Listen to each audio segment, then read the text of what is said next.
There is a room in the Musée de l'Orangerie in Paris. That does not feel like a room.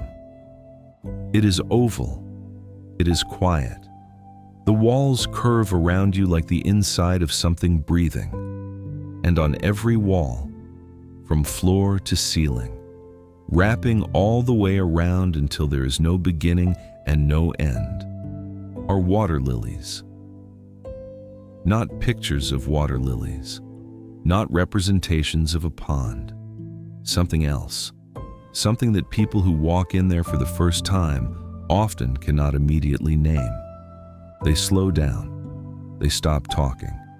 Some of them sit on the bench in the center of the room and do not move for a very long time. Some of them cry, and they are not entirely sure why.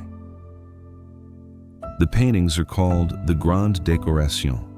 They were begun in 1914 and completed in 1926, the year Claude Monet died.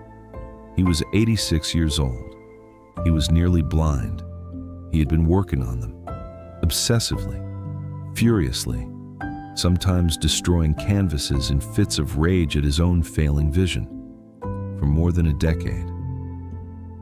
The world outside his garden at Giverny was at war, the First World War, the war that was supposed to end all wars, the war that killed 9 million soldiers and rewrote the map of Europe and left an entire generation unable to believe in the things their fathers had believed in.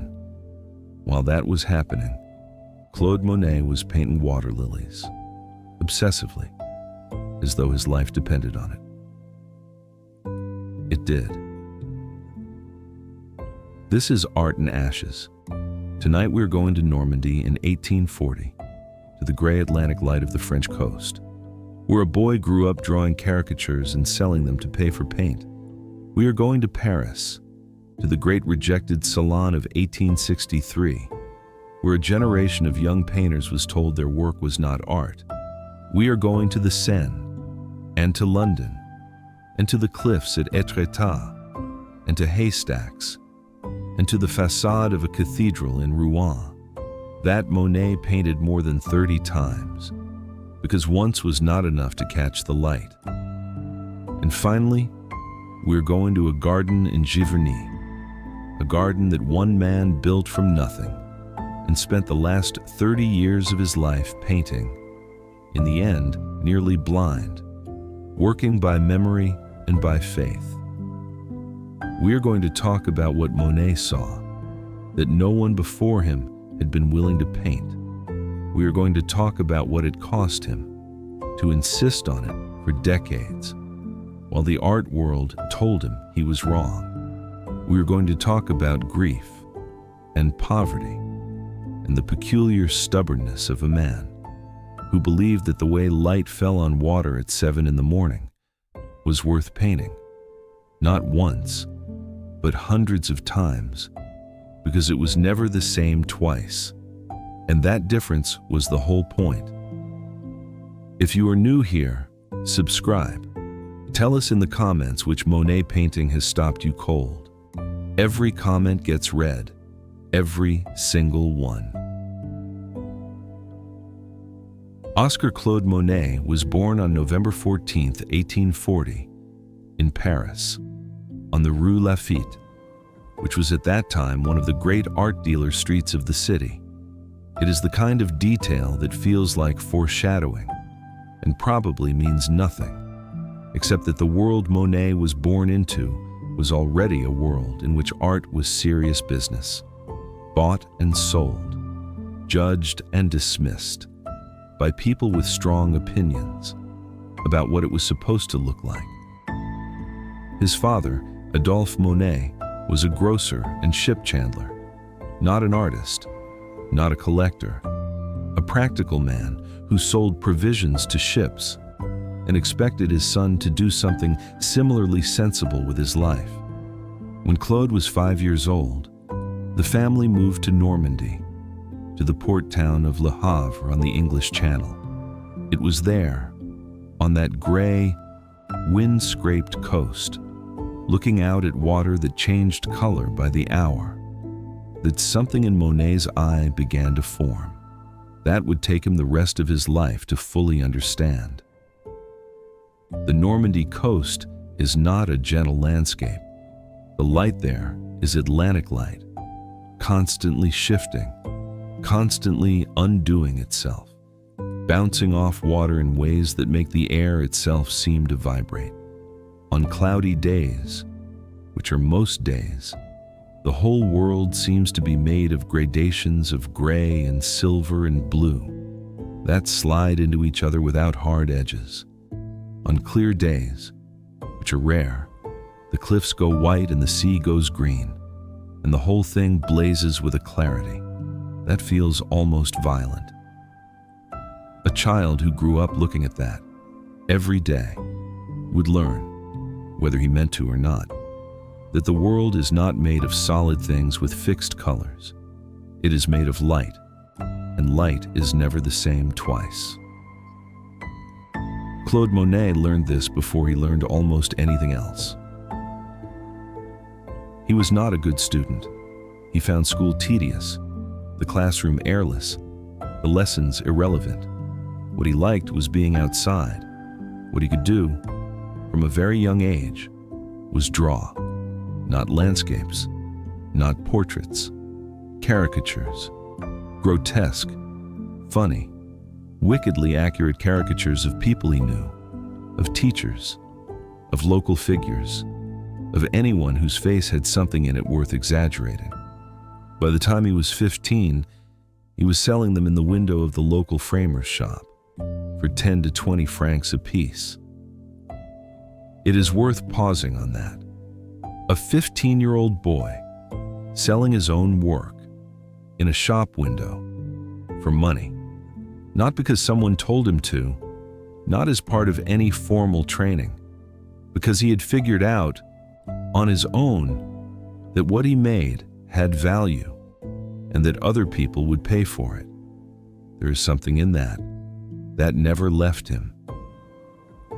The framer's shop was run by a man named Gravier, and in that same shop, displayed in the window alongside Monet's caricatures, were paintings by a man Monet had never met.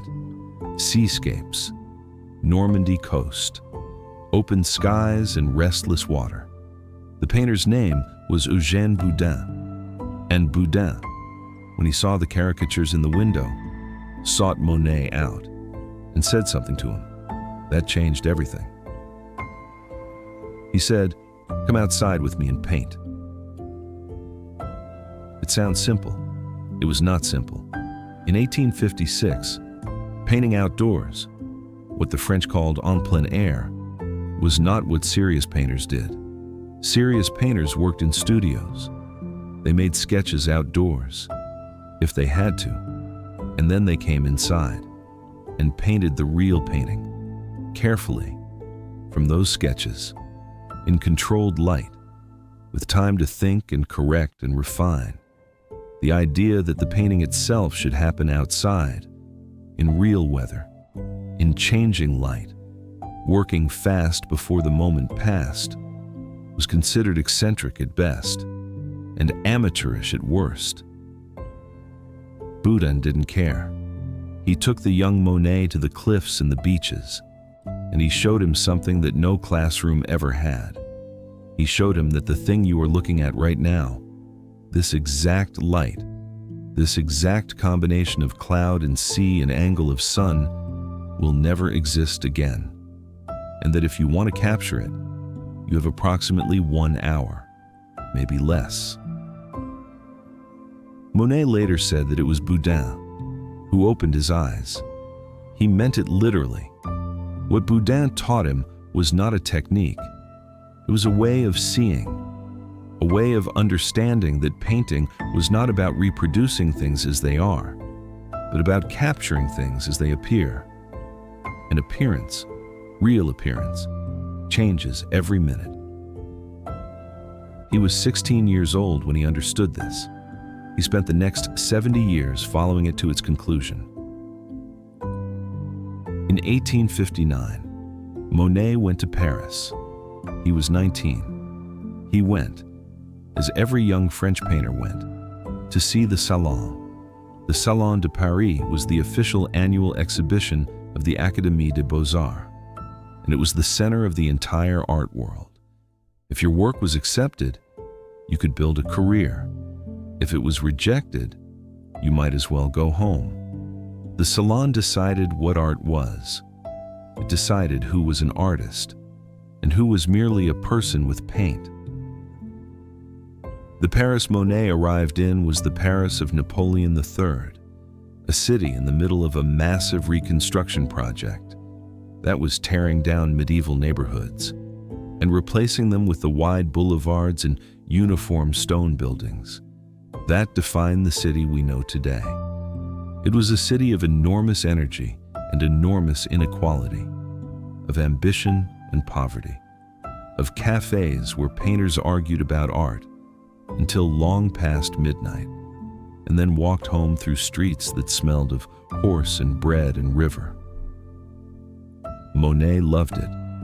He enrolled in the atelier of Charles Gleyre, a conventional academic painter who taught in the traditional way, copying plaster casts, drawing from the model, learning anatomy, mastering the techniques that had been mastered for centuries. It was there that he met 3 other students who would become his closest friends and his collaborators in what was about to become the most important artistic revolution of the 19th century. Their names were Pierre-Auguste Renoir, Alfred Sisley, and Frédéric Bazille. The 4 of them were very different. Renoir was warm, sociable, instinctively charming. Sisley was quiet and meticulous.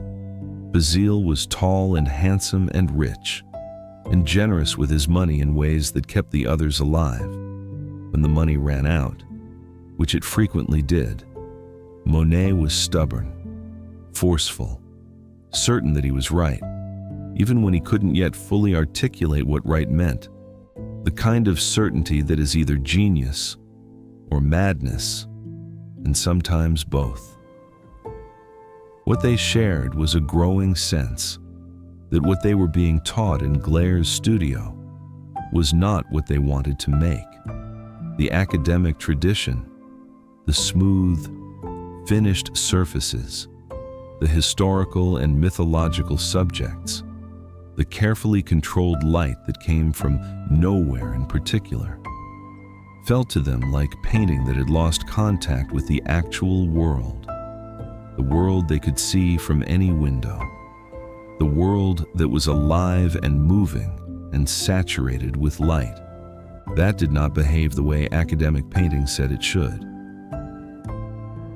In 1863, the judgment of the official Salon jury became so controversial that Napoleon III himself intervened. That year, the jury had rejected nearly 3,000 works. 3,000. The artists were furious. The public was curious. Napoleon, sensing a political opportunity, ordered a separate exhibition for the rejected works, to be held in the same building as the official Salon, so that the public could judge for themselves. It was called the Salon des Refusés, the Salon of the Rejected. The centerpiece of that exhibition was a painting by Edouard Manet, not to be confused with Claude Monet, a confusion both men found irritating for the rest of their lives, called Le Déjeuner sur l'herbe, Luncheon on the Grass, a painting of 2 fully clothed men picnicking in a forest, with 2 women, one of whom was completely naked, and looking directly at the viewer, with an expression of complete calm. Not allegorical nudity, not mythological nudity, contemporary, recognizable, unapologetic nudity, in a park, on a Tuesday afternoon. The public was scandalized. The critics were contemptuous. The other young painters who saw it felt the top of their heads come off. Monet was among them. He was 23 years old. He stood in front of Monet's painting and understood, with a clarity that he would spend years trying to explain, that this was what painting could do: not reproduce the past, not illustrate mythology. See the present, see it directly, without apology, without the veil of tradition between the painter and what the painter was looking at. The following decade was the hardest of Monet's life. He submitted work to the Salon. Sometimes it was accepted. Often it was rejected. He painted outdoors, in every weather, in every season, trying to solve the problem that Boudin had given him, and that the Salon de Refusé had confirmed as worth solving. How do you paint light? Not objects, not scenes. Light itself, the thing that makes objects visible, the thing that changes every hour, the thing that is really what you are looking at when you think you are looking at anything else. He was also, during this period, desperately poor. The word poor does not quite cover it. He was at various points unable to buy food, unable to buy paint, borrowing money from Basile, from Renoir, from anyone who would lend it, and then unable to repay them. He wrote letters during this period that are almost unbearable to read. Letters to his dealer, letters to his friends, begging for advances, for small loans, for anything. He described himself as being at the end of his rope so many times that the phrase lost its meaning. He had also, by this point, a woman he loved and a son who depended on him. Her name was Camille Dancieux. She was 19 when Monet met her, beautiful and patient, willing to pose for him endlessly, in whatever dress or light or weather he required, and willing, more importantly, to live the life of a painter's companion in 19th century Paris, which meant living with very little, and trusting that the very little would not become nothing. She trusted. He painted. They were very often in trouble. In 1870, they married. 2 months later, France declared war on Prussia, and Monet, faced with the prospect of conscription, did what a number of the Impressionists did. He took his wife and young son and went to London. London would matter more than he knew. The London that Monet and Camille arrived in 1870 was the largest city in the world. It was also, in winter, one of the most extraordinary visual environments that had ever existed. The coal fires of millions of households combined with the river fog of the Thames to create a phenomenon called the London particular, a dense, yellowish, suffocating smog that sat on the city like a presence. It killed people. In the famous fog of 1873, visibility on some streets fell to less than a foot. People walked into the river. Horses fell into ditches. The city became a world made entirely of diffused, filtered, dissolved light. Monet, being Monet, thought it was magnificent. He also discovered, in the National Gallery and the Victoria and Albert Museum, the paintings of J.M.W. Turner, who had died in 1851, and whose later work was almost abstract in its dissolution of form into light and color, was not yet universally respected. Many English critics found his late paintings formless, unfinished, too much vapor and not enough substance. Monet stood in front of them and felt something he had no word for. The feeling was recognition. Turner had been trying to do what Monet was trying to do. He had been trying to paint not the thing, but the atmosphere around the thing, the envelope of light and air and moisture that surrounds every object in the visible world and changes how it looks from minute to minute. Turner had gone further into that dissolution than anyone had dared. And Monet, who had never seen these paintings, had been moving toward the same place, from a different direction. He filed it away. He went back to France after the war ended. He went back to painting, and the London fog went into him and did not come out for 30 years. The Franco-Prussian War ended in 1871. France had lost. Paris was in a state of political and cultural upheaval, and the young painters who came back to the city, Monet, Renoir, Sisley, Pissarro, Degas, Berthe Morisot, found themselves with a decision to make. The salon was still the salon. The jury still preferred history paintings in classical subjects, and smooth, finished surfaces, and flattering portraits of important people.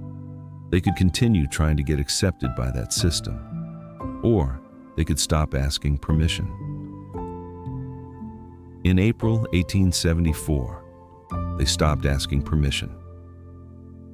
They organized their own exhibition in the studio of the photographer Nadar at 35 Boulevard des Capucines in Paris. They called themselves the Anonymous Society of Painters, Sculptors, and Engravers, a deliberately unglamorous name, chosen partly to avoid seeming like they were founding a movement, and partly because none of them were quite sure yet what their movement was. The exhibition ran for a month.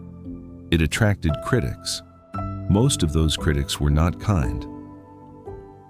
One critic, a man named Louis Leroy, came to the exhibition and was shown a painting by Monet. It was called Impression, Sunrise, a small, rapid, almost sketchy depiction of the port of Le Havre at dawn, the sun a red-orange disk, reflected in dark water, the whole scene made of loose, flickering brushstrokes. That suggested rather than defined. Leroy wrote a satirical review in which he mocked the painting by calling the artists, contemptuously, Impressionists. The painters accepted the insult and made it their name. Impressionism, the word that was meant to dismiss them, became the word that defined one of the most transformative movements in the history of Western art. But in 1874, that was not obvious. In 1874, what was obvious was that people were laughing at them, and that the laughing cost them sales, and that the lack of sales meant they could not buy paint or food or pay the rent. And Monet, who had a wife and a son, could not afford to be laughed at. He kept painting anyway. The 1870s were a decade of extraordinary productivity and chronic financial desperation. Monet painted the Seine at Argenteuil, where he had settled his family, dozens of times.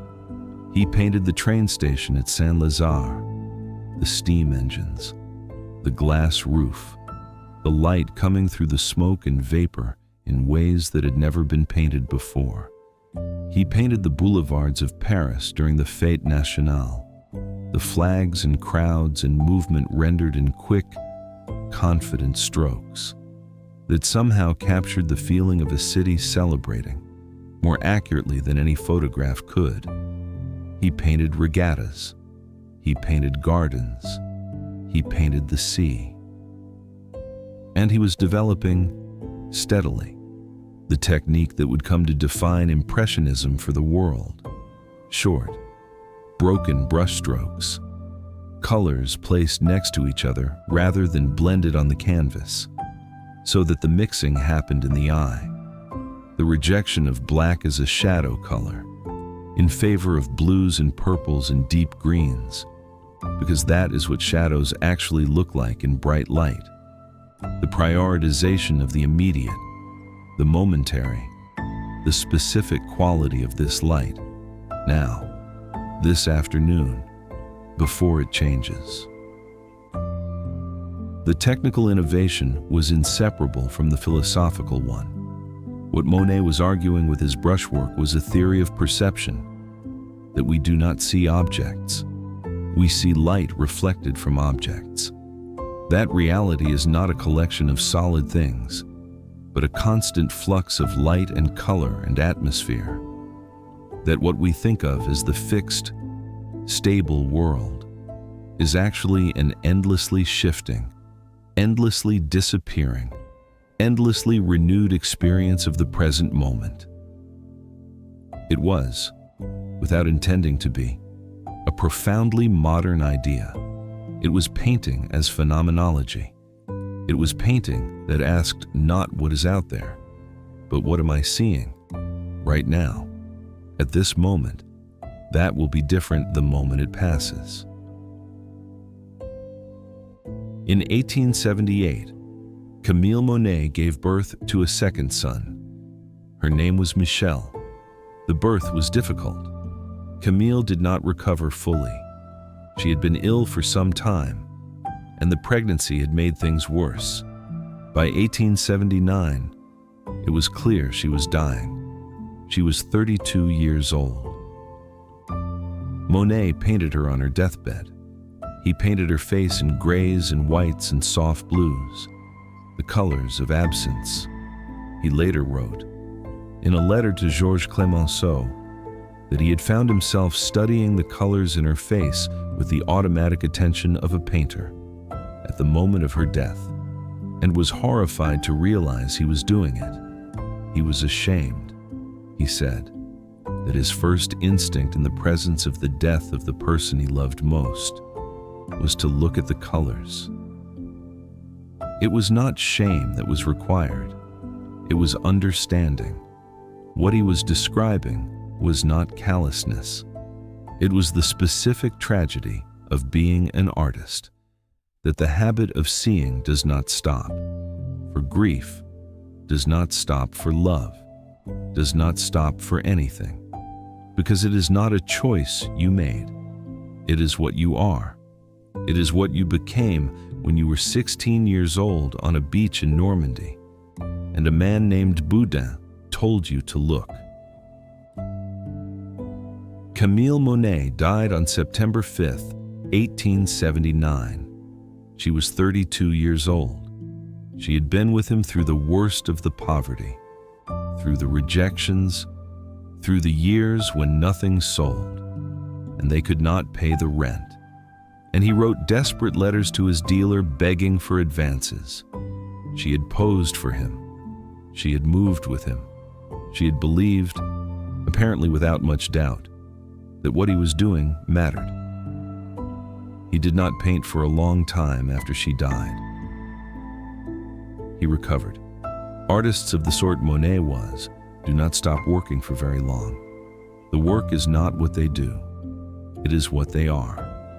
And in the early 1880s, Monet began a series of painting expeditions that would transform what he made and how he thought about it.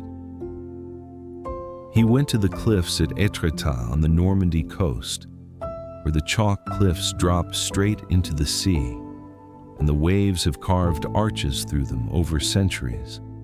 He painted them in all weathers. He was nearly swept away by a wave while working on the beach. He kept his easel in place with ropes. He went out in rain and fog and wind, because the rain and fog and wind were what made the cliffs what they were. He went to the Belle Ile off the coast of Brittany, a dark, dramatic island where the Atlantic came in rough and cold, and the light was almost nothing like the light he was used to. He had to relearn how to see there. The colors were different, deeper, more turbulent, more violent. He stayed for 10 weeks and produced 39 paintings. He went to the Côte d'Azur in the south of France, where the light was so different from the north that his first instinct was that it was too beautiful, too obvious. He wrote to a friend that he was struggling, that the blue sky and the pink and orange rocks seemed almost vulgar in their perfection. He stayed anyway. He looked anyway. He found the subtlety inside the obviousness. That was always what he was looking for. And then, in 1883, he found Giverny. He had been traveling by train through the Seine Valley and looked out the window and saw a village at the confluence of the Seine and the Epte rivers, a wide, flat valley surrounded by hills, the light on the water exactly the kind of light he had been painting his whole life. He got off at the next station. He went back. He rented a house. He moved his family, by this point including Alice Hochedet, the wife of his bankrupt patron Ernest Hochedet, and her 6 children, who had come to live with him after Ernest's collapse, to Giverny. He would not leave for the next 43 years. The house at Giverny was not, at first, what it became. It was a farmhouse. The garden was functional, not beautiful. Monet changed that. He was an obsessive gardener in the same way he was an obsessive painter, which is to say, completely. He ordered catalogs. He corresponded with botanists. He hired gardeners and instructed them with the specificity of a general giving orders before a battle.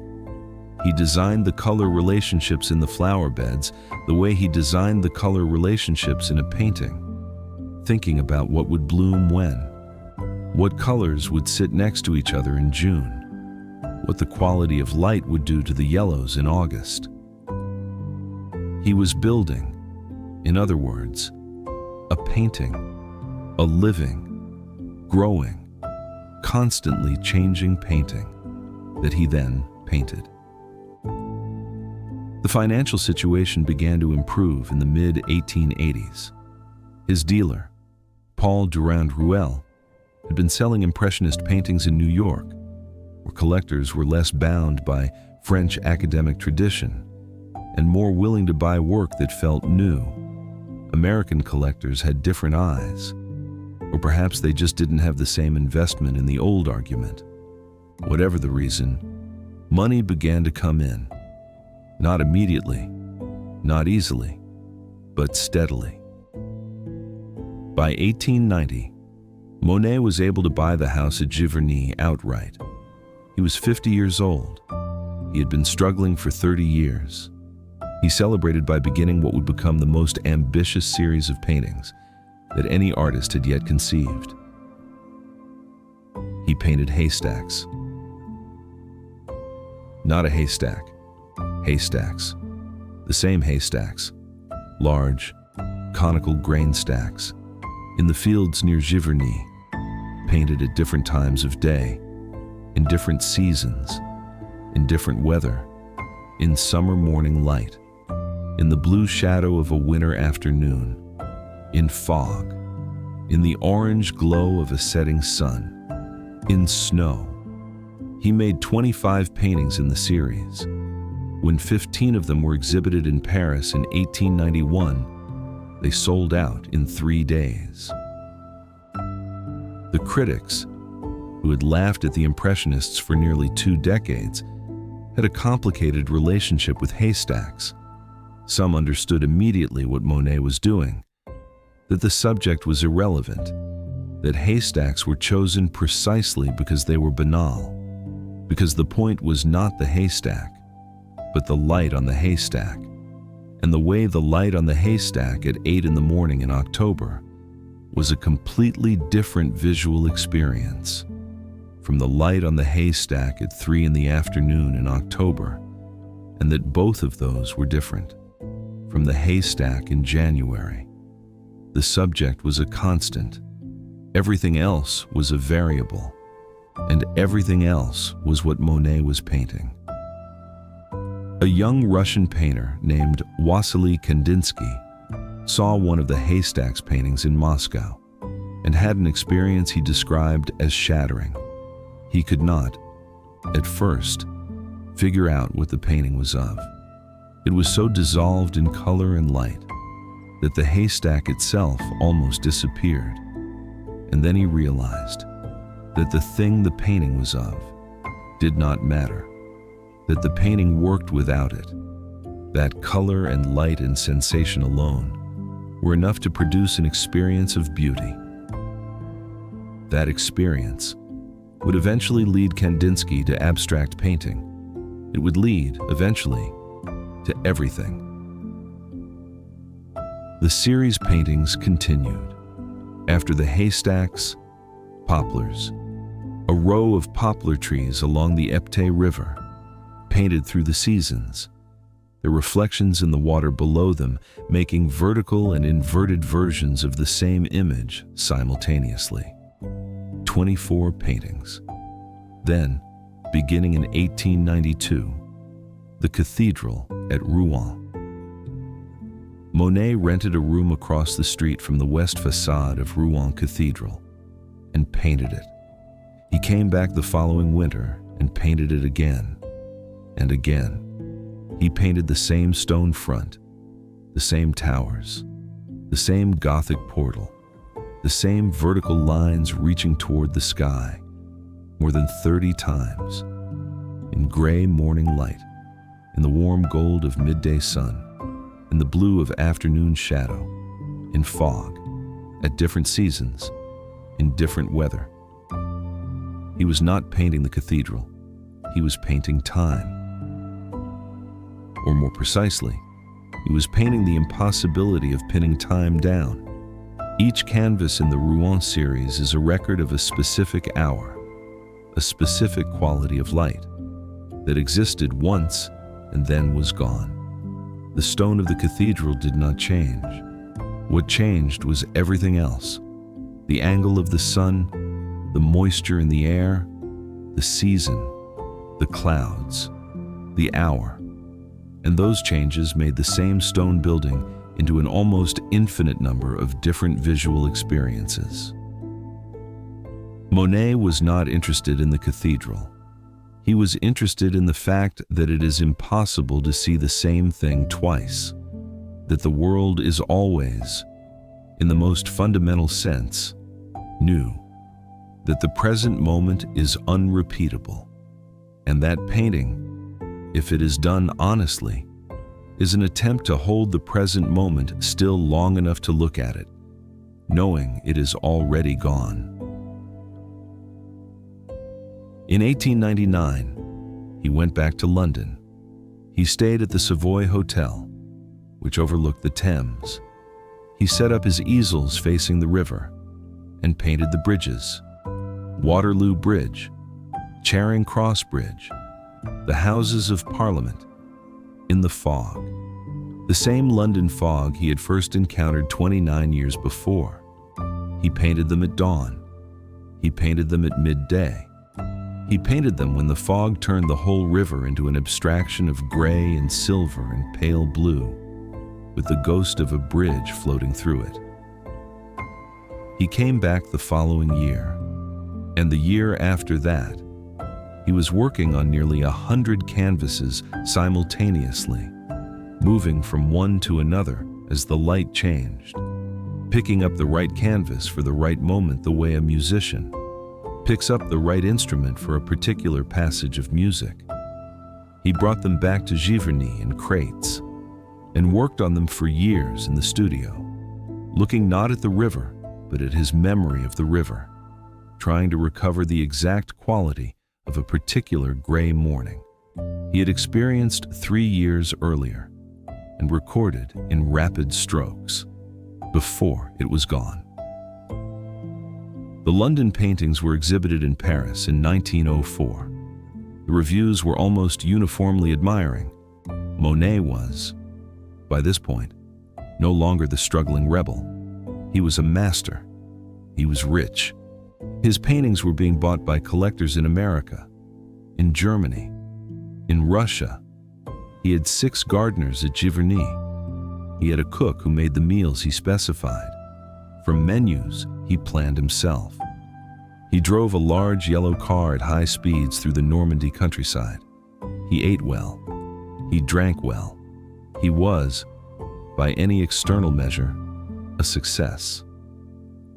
And he was increasingly, though he did not yet know it, going blind. The cataracts began affecting his vision seriously around 1908. At first, it was a gradual yellowing, a warming of all colors, a difficulty distinguishing between blues and greens. He could still paint, but the colors he was mixing were no longer the colors he was seeing. He knew it.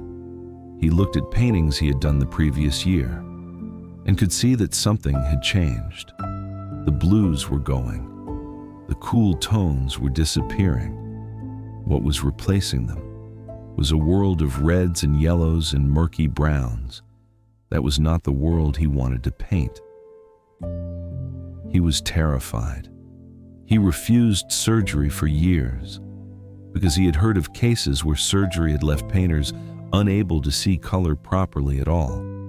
He preferred a compromised version of his vision to the risk of losing it entirely. He continued to paint, sometimes labeling his tubes of paint to remember which was which, sometimes working from memory, sometimes working in a fog of uncertainty about whether what he was putting on the canvas bore any relationship to what he intended. He destroyed paintings, many paintings. He slashed canvases. He burned work. He would go to the studio in the morning full of purpose and come back to the house in the afternoon, having destroyed everything he had made. The garden at Giverny, meanwhile, had become something extraordinary. He had diverted a small stream to create the water garden, the pond, the Japanese bridge, the weeping willows, the water lilies. The local authorities had initially resisted, worried that exotic water plants would poison the river. Monet had fought them and won. He had planted the lilies. He had watched them grow.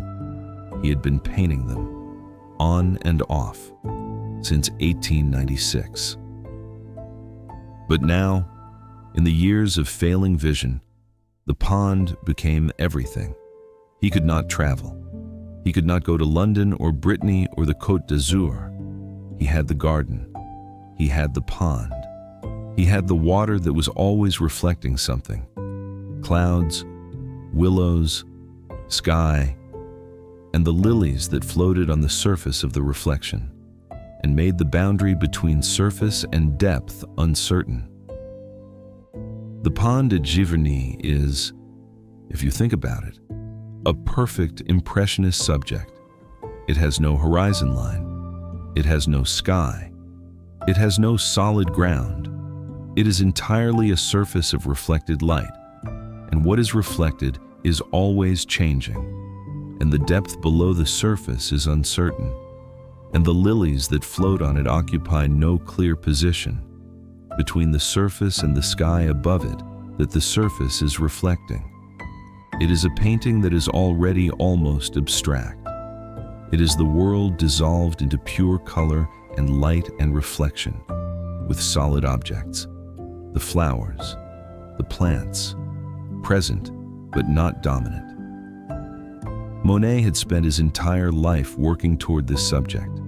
He had created it, and now, when he could barely see it clearly, he was going to paint it on the largest scale any painter had ever attempted. The idea for the Grande Décoration, the enormous panoramic water lily paintings that would eventually fill the two oval rooms of the Orangerie, came to Monet during the First World War. In 1914, the same year the war began, his eldest son, Jean, died. His old friend, Octave Mirbeau, died. The world was disintegrating. Young men were dying in Belgium and northern France at a rate that made no sense in any framework anyone had for understanding death. And Monet, who was 74 years old, nearly blind and bereaved, built the biggest studio he had ever had and began. He had a new studio constructed at Giverny, large enough to house canvases that were more than 4 meters tall. He had a system of rails and wheels, so that the canvases could be moved around the studio without being lifted. He began painting from ladders. He painted with brushes on poles. He could not always see what he was painting clearly. He painted anyway. In 1916, Georges Clemenceau, who had been Monet's friend for decades and would become Prime Minister of France during the war, came to Giverny and saw what Monet was working on. He was overwhelmed. He asked Monet to donate the paintings to France as a gift, in honor of the armistice. Whenever it came, Monet agreed. The installation he was imagining, an immersive, surrounding environment of water and light, would be given to the French state as an act of consolation for what had happened, for what could not be undone. The armistice came on November 11, 1918. Monet signed the donation papers the following day. He was 78 years old. He had 8 years left to live. In those 8 years, despite nearly total blindness following a failed cataract surgery in 1923, despite destroying panels in fits of despair, despite a grief and a rage at his own failing body, that he described in letters as almost unbearable, he finished the Grande Décoration. He had the cataract surgery in 1923, and it partially restored his vision, enough to see color again, though the correction was imperfect, and colors looked wrong to him for a long time afterward. He had to relearn, at 83, how to see. He went back to the studio. He went back to the panels. He continued. He died on December 5th, 1926, from lung cancer, at the age of 86. He was buried in the churchyard at Giverny. The Grandes Décorations were installed at the Orangerie in Paris the following year, in the oval rooms that had been specially designed for them. They have been there ever since. Let us talk about what Monet actually did, not the biography, not the career, but what he actually changed about the way we see. Before Monet, painting was, fundamentally, about objects. A painting was a representation of things, people, landscapes, histories, allegories. The goal was to render those things accurately, beautifully, with the craft that came from long training and careful observation. Light existed in academic painting, but it was light in service of objects. It illuminated what was there. It created shadow and depth. It served the composition. Monet made light the subject, not in theory, in practice, in canvas after canvas, decade after decade, with an insistence that was sometimes called obsession and sometimes called madness, and is now called genius. What this meant, concretely, was a reorientation of what painting was for. If the subject is not the haystack, but the light on the haystack, then the painting is not a document. It is an experience. It is an attempt to transmit to another person the specific quality of a specific moment in time. This morning, this light, this air, not the general truth of the subject, but the particular truth of the instant.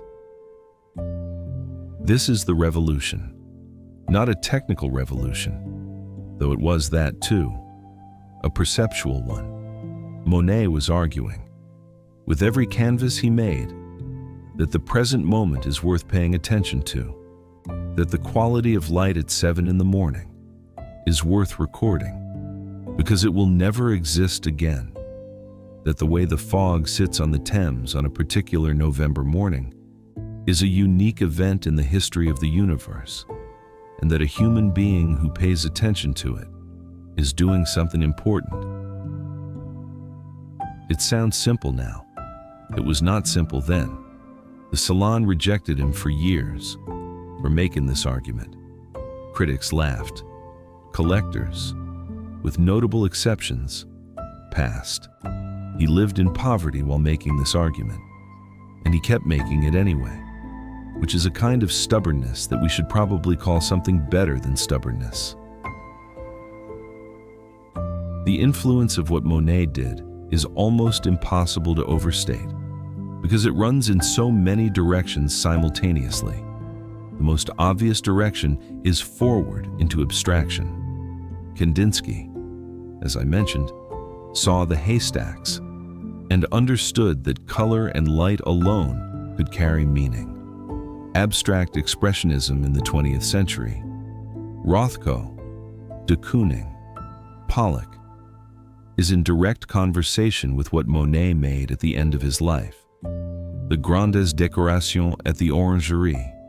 Look, in certain lights, like paintings that could have been made in New York in 1955.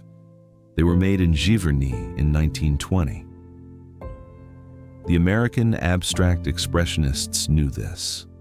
Clement Greenberg, the critic who was the great champion of abstract expressionism, wrote about Monet's late work as the beginning of a trajectory that the New York school was continuing.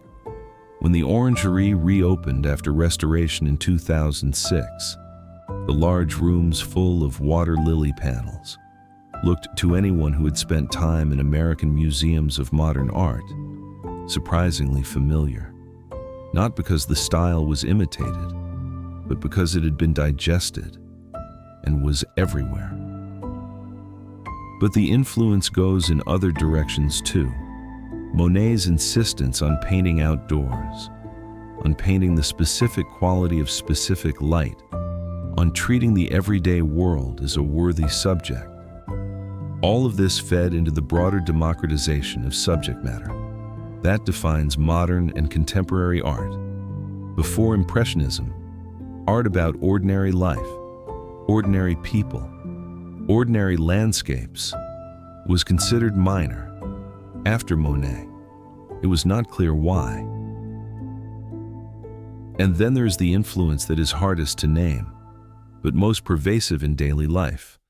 Monet taught people how to look at light, not painters, people, ordinary people who have never picked up a brush, but who have stood in front of a body of water on a particular afternoon and noticed, for a reason they could not quite articulate, the way the light was sitting on the water, who stopped, who looked, who found it beautiful. That stopping, that looking, is Monet's gift. He did not invent the beauty of light on water, but he trained generations of eyes to see it. He put it on the wall in a way that said, "This is worth looking at. This ordinary thing, water, light, afternoon, is worth your attention, not because it is dramatic or historical or important, because it is here, now, and it will not be here again." Go back to the Orangerie in Paris. Go back to the oval rooms. Stand in the center and turn slowly. Water, reflection, light, the surface and the depth simultaneously. No horizon, no ground, no anchor point that tells you where you end and the painting begins. What Monet built in those rooms was not a set of paintings. It was an environment, an experience of being inside light. He built it for a country that had just lost a generation of young men. He built it for people who needed somewhere to go. That was not the war. He built it in a completely unsentimental way as consolation. Not consolation that pretends the loss did not happen. Consolation that says the world is still beautiful, not despite what happened, not in ignorance of what happened, in full knowledge of it. A man who had lost his wife, his son, his friends, his vision, and nearly his mind, over the course of a long life, built rooms that say, "Look at the light. It is still here. It is still doing what it always did. Look at the light." 2,000 paintings. That is what he left. More than 2,000 paintings, spread across museums and private collections on every continent. The Haystack series alone is worth more, in aggregate, than the GDP of a small country. Individual paintings sell at auction for prices that would seem absurd if the paintings were not so obviously worth it. But the numbers are not the point. The numbers are what happened after. What Monet left was not a collection of valuable objects. It was a way of seeing, a habit of attention, a permission, extended to everyone who has ever stood in front of one of his canvases, to find the ordinary world extraordinary, to stop, to look, to notice what the light is doing right now, today, at this specific hour, to this specific surface, in this specific weather. He spent 86 years doing that. He turned it into paintings. He left the paintings for us. And now, when you stand at the edge of a river in the early morning, and the mist is on the water, and the light is doing something to the surface that you cannot quite name, you see it. You really see it, in a way that someone who had never encountered his paintings might not quite have the vocabulary for. That is the gift. He gave you words for what you were already looking at. He gave you permission to look. He said, with his whole life and his whole body of work, that this ordinary morning, this light, this water, this now that is already passing, is enough, more than enough, everything. This has been Art and Ashes. If this story kept you company tonight, leave a like and subscribe. Tell us in the comments, which Monet stops you? The early Impressionist canvases along the Seine, the haystacks in winter light, the Rouen Cathedral dissolving into color, the London fog over the Thames, or the great oval rooms at the Orangerie, where an old man who could barely see painted the most beautiful things he had ever made. And tell us what story you want next. Every comment gets read, every single one. Thank you for listening. Until the next one.